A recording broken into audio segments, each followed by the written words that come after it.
Welcome to Suman TV. నేను మీ Naveen.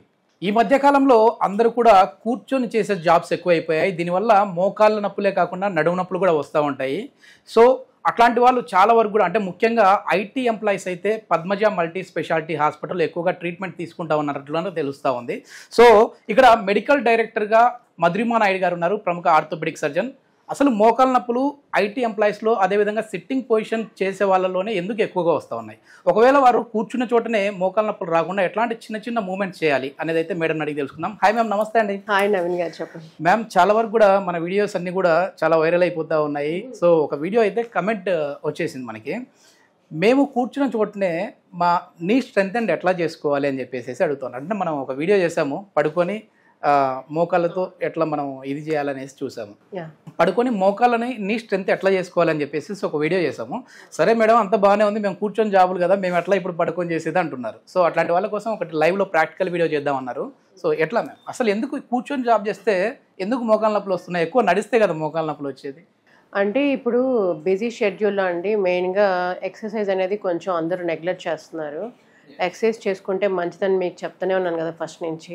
But ఇప్పుడు ఏంటంటే ఎక్సర్సైజ్ అనేది ఇక్కడ ఈ బిజీ షెడ్యూల్లో చేయడం, ఇంట్లో అవడం, అంటే బయట జిమ్లో కానీ పోవడం పెద్ద టైం ఉండట్లేదు. కాబట్టి మీకు ఒక 4 సింపుల్ ఎక్సర్సైజ్ చెప్తాను.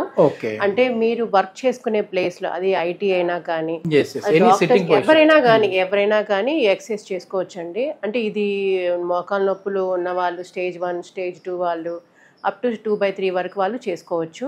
అండ్ యంగ్ పీపుల్ కూడా ఎవరికైతే టైం లేదో ఈ చిన్న చిన్న ఎక్సర్సైజ్ చేసుకుంటే మీరు ఇక్కడిక్కడే మీ ఎక్కడికి జిమ్కి అక్కడికి పోవాల్సిన అయితే అవసరం లేదంటే నేనైతే పొమ్మనే చెప్తాను, ఎక్సర్సైజ్ చేసుకోమని చెప్తాను. బట్ అలాంటి బిజీ షెడ్యూల్లో టైం దొరకనప్పుడు this is one of the ఇట్లా ఎక్కువ అంటే మనం కూర్చునే పోస్చర్ని బట్టి మనకి బ్యాక్ పెయిన్ కూడా వస్తుందా? అవునండి, తప్పకుండా. మనం పోస్చర్ అనేది చాలా ఇంపార్టెంట్ అండి. పోస్చర్ అనేది బ్యాడ్ పోస్చర్స్ ఉండడం వల్ల నెక్ పెయిన్స్ వస్తాయి, బ్యాక్ పెయిన్స్ వస్తాయి. అండ్ మెయిన్గా ఐటీ జాబ్ చేస్తారు కదండి పాపం, 8 to 9 hours వారు ఇట్లా వంగి ల్యాప్టాప్ వర్క్ చేయడం వల్ల నెక్ పెయిన్స్ వస్తాయి. అండ్ ఇంకొకటి బ్యాక్ సపోర్ట్స్ తీసుకోవడం వల్ల కూడా బ్యాక్ పెయిన్స్ వస్తాయి అనమాట. మీకు అది కూడా నేను ఆ పోస్చర్ గురించి ఎలా మెయింటైన్ చేయాలి కూడా చెప్తాను. మనకి ఇక్కడ సక్సెస్ రేట్ ఎట్లా ఉంది? అంటే పద్మజ మల్టీ స్పెషాలిటీ హాస్పిటల్లో మెయిన్ ఆర్థో అనేది ఎక్కువ వినపడతా ఉంటుంది. సో సక్సెస్ రేట్ ఎట్లా ఉంది? సర్జరీస్ ఏ విధంగా జరుగుతూ ఉంటాయి? అంటే మెయిన్ గా మనకి మాకు వచ్చేది రోడ్ ట్రాఫిక్ యాక్సిడెంట్స్ అండి మెయిన్ గా. అంటే ఇంకా అన్ని ఫ్రాక్చర్లు అయిపోయి అన్ని బోన్స్ పాలిట్రోమా కేసులు వస్తాయి, మనకి స్పోర్ట్స్ ఇంజరీస్ కేసులు వస్తాయి, స్పైన్ చేస్తాము, అన్ని రీప్లేస్మెంట్స్, మెయిన్గా నీ రీప్లేస్మెంట్స్ చేస్తాము. సక్సెస్ రేట్ అనేది ఇప్పటివరకు అయితే ఎప్పుడు కూడా సక్సెస్ రేట్ అనేది డిపెండెంట్ అయితే సర్జన్ మీద అండి, అండ్ మెయింటైన్ చేసే స్టెరైల్ కండిషన్స్ మీద. అవన్నీ మనం జాగ్రత్త చేస్తాం కాబట్టి the success rate is high.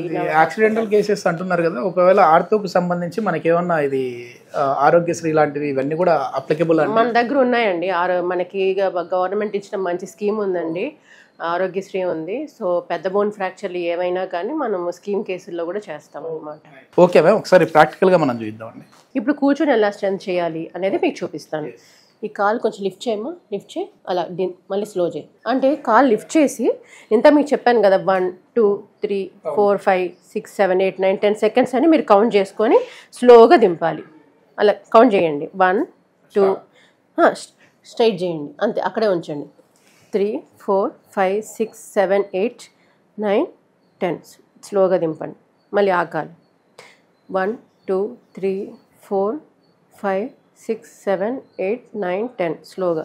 అలా 3 sets చేయాలి. స్లోగా 10 times రిపిటేషన్ ఉండాలి. చేస్తూ ఉంటే ఏమవుద్దంటే ఈ క్వాడ్స్ అనే మజిల్ స్ట్రెంథెన్ అవుతుంది అనమాట. ఆఫీస్లో కూర్చొని చేసుకోవచ్చు మంచిగా. చేసుకోవచ్చు. ఇక్కడ మామూలుగా కొద్ది మందికి మోకాలు చుట్టూ ఒక వాపులాగా వస్తుంటుంది కదా, స్వెల్లింగ్, అట్లాంటి వాళ్ళు చేయొచ్చా మేము ఇది? అంటే డిపెండ్స్ అండి. ఇన్ఫెక్షన్ ఉన్నప్పుడు చేయకూడదు, obviously you need and medical attention అనమాట. సో ఇంకా ఆస్టియోఆర్థరైటిస్ అంటే మోకాలు వాపులు ఉన్నాయి కదండి, కొంచెం మైల్డ్గా ఉంటే చేయొచ్చు. మరి హెవీగా ఉన్నప్పుడు యూ షుడ్ నాట్. అంటే పెయిన్ స్టిఫ్నెస్ ఉన్నప్పుడు చేయకపోవడమే మంచిది. ఇది పెయిన్ తగ్గాక చేయడమే మంచిది. ఈ పెయిన్స్ రావడం ఎందువల్ల అంటే మోకాళ్ళలో గుజ్జు అరిగిపోవడం వలన, లేకపోతే నార్మల్ గా అక్కడ ఉన్న బోన్ స్ట్రెంత్ తగ్గిపోవడం? బోన్ స్ట్రెంత్ కాదండి, మెయిన్ గా కార్టిలేజ్. అంటే అరిగిపోవడం అంటే కార్టిలేజ్ పోవడం అనమాట.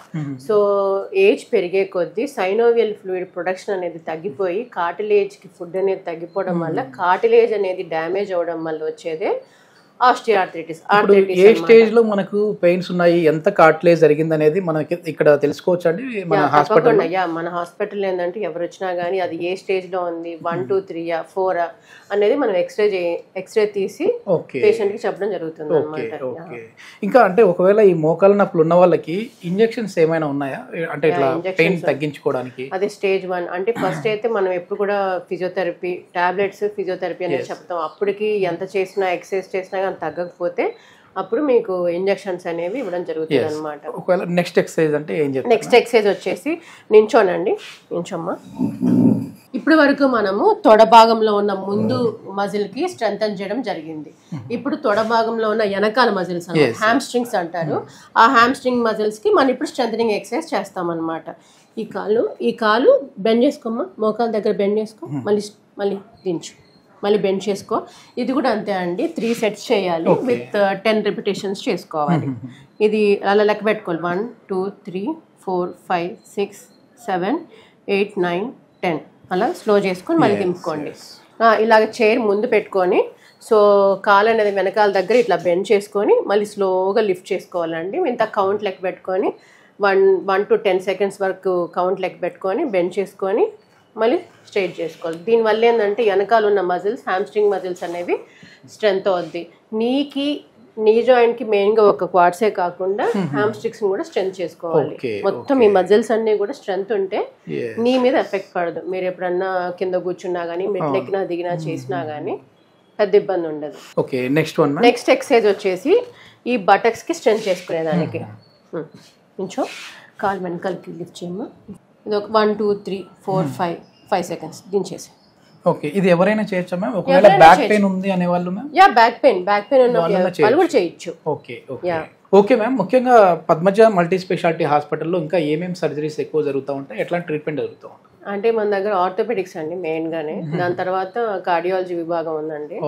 మెయిన్ గా స్టంట్స్, యాంజియోగ్రామ్స్ అన్ని కూడా చేస్తూ ఉంటాము. దాంట్లో కార్డియాలజిస్ట్ చేస్తూ ఉంటారు. అండ్ గైనిక్ ఉంది మన దగ్గర. యూరాలజీ కూడా ఉందండి. యూరాలజీ కూడా మన దగ్గర ఒక 60 to 70 సర్జరీస్ అవుతాయి. ఇవి మన స్టోన్ కి సంబంధించి, కిడ్నీ స్టోన్స్ కి సంబంధించినవి, PCNL, URSL, RIRS అనేవి సర్జరీస్ కూడా జరుగుతుంది. నెక్స్ట్ ఎక్సర్సైజ్ వచ్చేసి నెక్స్ట్ కాఫ్ మజిల్ కండి మెయిన్ గా. ఇది బెండ్ చేసుకో, లెఫ్ట్ సైడ్ బెండ్ చేసుకో అండ్ రైట్ సైడ్ స్ట్రెచ్ చేయమ్మా బాగా. అంతే హ్యాపీగా చేయి. అట్లా ఎంతసేపు చేయాలి మ్యామ్? అంటే ఎంతసేపు హోల్డ్ చేయాలి? జస్ట్ ఒక 5 to 10 seconds అండి. మీకు మరీ ఇబ్బంది అవుతున్నప్పుడు చేయొద్దు, రిలాక్స్డ్ పొజిషన్ లో చేయండి. ఇప్పుడు ఇప్పుడు అలానే ఈ లెఫ్ట్ దాంతో ఒక 10 రిపిటేషన్స్ చేయి. 10 రిపిటేషన్స్ అయిపోయిన తర్వాత ఇంకో లెగ్ మార్చాలి. సరేనా? నిజంగా ఏంటంటే ఆర్థోపెడిక్ డాక్టర్స్ అంటేనే ఏదో మీకు మోకాళ్ళ నొప్పులు వచ్చాయా అయితే హాస్పిటల్కి వచ్చేయండి అని చెప్పేసి అంటుంటారు. కానీ ఒక డాక్టర్గా మీరు ముందు మోకాళ్ళ నొప్పులే రాకుండా ఉండాలంటే ఇవి చేయండి అని చెప్తా ఉన్నారు. సో అది హ్యాపీ థింగ్ మ్యామ్. చెప్పాలండి యాక్చువల్లీ కొన్ని ఈ అవేర్నెస్ అనమాట. అంటే ప్రతి ఒక్కరు హాస్పిటల్లో వచ్చే టైం ఉండదు కదా, అలాంటి వాళ్ళల్లో ఏంటంటే చిన్న ఎక్సర్సైజ్ మనం ఒక అవేర్నెస్ అన్నట్టు చెప్పడం. ఈ మధ్య ఏంటంటే చాలా మంది అసలు బయటికి వచ్చి వాకింగ్ చేయడమే మర్చిపోతా ఉన్నారు. సో దానివల్ల కూడా ఈ ప్రాబ్లం అంటే బిజీ షెడ్యూల్ ఒకటి, తర్వాత లేవడమే 9 కి లేసేసి 10 కి ఆఫీస్కి వెళ్ళిపోతా ఉన్నారు. లేవడమే 9 కి లేసేసి 10 కి ఆఫీస్కి వెళ్ళిపోతా ఉన్నారు. సో విటమిన్ D3 కూడా వచ్చేటట్లేదు, కనపడట్లేదు. అవును, అందుకే ఈ బోన్ స్ట్రెంథనింగ్ ఫుడ్స్ కూడా తీసుకోవాలి. లైక్ మీకు లాస్ట్ టైం చెప్పినట్టు vitamin D rich foods, calcium rich foods మన డైరీలో కానీ, చీజ్లో కానీ ఇవన్నీ ఉంటాయి. స్పినాచ్లో కానీ ఇవన్నీ ఈ vitamin D rich calcium foods తీసుకోవడంతో పాటు ఇది ఎక్సర్సైజ్ చేసుకుంటే మీ బోన్ హెల్త్, జాయింట్ హెల్త్ అనేది బాగుంటాయండి. ఓకే, ఇది కాఫ్ మజిల్ కి. ఓకే, మొత్తానికి మోకాళ్ళ నొప్పులు అనేది స్టార్టింగ్ స్టేజ్ లో ఉన్న వాళ్ళు ఎట్లాంటి ఎక్సర్సైజ్ చేసుకోవచ్చు, అదే విధంగా ఆఫీస్ లో ఉన్న వాళ్ళు కూర్చున్న చోటే ఎట్లాంటి ఎక్సర్సైజ్ చేసుకోవచ్చు. ఈ స్టార్టింగ్ స్టేజ్లో వాళ్ళకైతే ఇట్లా చేసుకుంటే తక్కువ మోకాళ్ళ నొప్పులు తగ్గే విధంగా ఉంటుంది. కానీ అప్పటికీ తగ్గలేదంటే మాత్రం ఖచ్చితంగా హాస్పిటల్ని అయితే విజిట్ అవ్వండి. సో ఆర్థోపెడిక్ డాక్టర్ని అయితే కన్సల్ట్ అవ్వండి. ఇది ఏంటి మేము అంటే డైలీ చేయాలా, లేదంటే ఎప్పుడు మోకాళ్ళ నొప్పులు వచ్చిందో అప్పుడు మాత్రమే చేయాలా? డైలీ చేసుకోవాలి. డైలీ కంపల్సరీ మీ రొటీన్ లైఫ్ లో ఇది ఒక పార్ట్ అయిపోవాలి. సో జిమ్ కి పోలేము, ఇంకా బయట గ్రౌండ్కి వెళ్ళి చేయలేము, ఇంట్లో థ్రెడ్ మిల్ కూడా చేయలేకపోతున్నాం, టైం ఉండట్లేదు అంటే ఆఫీస్ లో కూర్చొని చేసే చిన్న ఎక్సర్సైజ్ అనమాట బ్రేక్ టైంలో.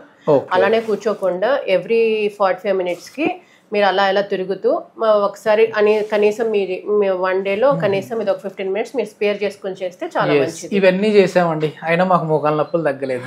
మోకాళ్ళ నొప్పి నన్ను చూడాలి, హాస్పిటల్కి రావాలి, మీ దగ్గర ఉన్న ఆర్థోపెడిక్ డాక్టర్ని మీట్ అవ్వాలి. Okay okay. చెప్తుంటారా మ్యామ్, మీ దగ్గరికి వచ్చిన వాళ్ళు ఎక్కువ ఐటీ ఎంప్లాయీస్ వస్తుంటారని చెప్పారు కదా, అంటే తప్పకుండా మేము ఇట్లాంటి ఎక్సర్సైజెస్ అన్ని చేసాం మ్యామ్, అయినా తగ్గట్లేదు అన్నప్పుడు మెయిన్ వాళ్ళకి ఎక్స్రే తీసినప్పుడు ఏం తెలుస్తూ ఉంటుంది మ్యామ్? అంటే గుజ్జు అరిగిపోయినట్టు కనపడుతుందా, లేదంటే బోన్ లో ఏమైనా స్ట్రెంత్ కనపడుతుందా? మనకి ఎప్పుడు ఎక్స్రేలో ఏంటంటే మనకి బోన్ యొక్క చేంజెస్ తెలుస్తాయి అన్నమాట.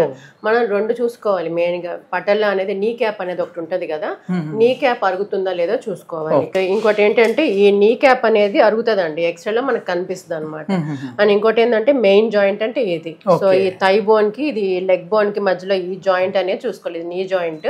దీంట్లో స్పేస్ అనేది తగ్గుతూ ఉంటది, అండ్ ఇంకా బాగా అరిగిపోతే ఇంకా స్పేస్ తగ్గిపోవడము, ఆస్టియోఫైట్స్ ఫామ్ అవడము, ఇవన్నీ కూడా జరుగుతాయి అనమాట. ఎక్స్ట్రా బోన్ ఫార్మేషన్, దాని వల్ల వాపులు రావడం అనేది కంపల్సరీ. ఆస్టియోఫైట్స్ ఫామ్ అయ్యి లూజ్ బాడీస్ ఫామ్ అయిపోవడం వల్ల ఏంటంటే ఈ వాపులు ఇవన్నీ కూడా ఫ్రిక్షన్ ఎక్కువైపోద్ది కదండి.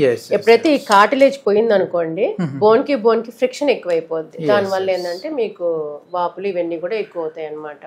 చాలా మంచి ఇన్ఫర్మేషన్ మ్యామ్, చాలా వరకు కూడా అందరికీ అర్థమయ్యే విధంగా, అదే విధంగా ప్రాక్టికల్ గా నేను ఆఫ్ ది రికార్డ్ అడిగాను మ్యామ్ని, మ్యామ్ ఇట్లా ప్రాక్టికల్గా చేద్దామంటే కానీ చాలా సపోర్ట్ ఇచ్చేసేసి, లేదు నవీన్ అందరికీ అర్థం అవ్వాలి, ఎందుకంటే ముందు హాస్పిటల్ని వాళ్ళు విజిట్ అవ్వకుండా ఉండాలంటే వాళ్ళు చిన్న చిన్న ఎక్సర్సైజ్ చేసుకోవచ్చు. అది ఏ ఎక్సర్సైజ్ చేసుకోవాలి, ఎట్లా చేయాలనేది అయితే మనం లైవ్లోనే చూద్దామని చెప్పేసి మేడం కూడా సపోర్ట్ చేశారు. Thank you ma'am. Thank you Naveen.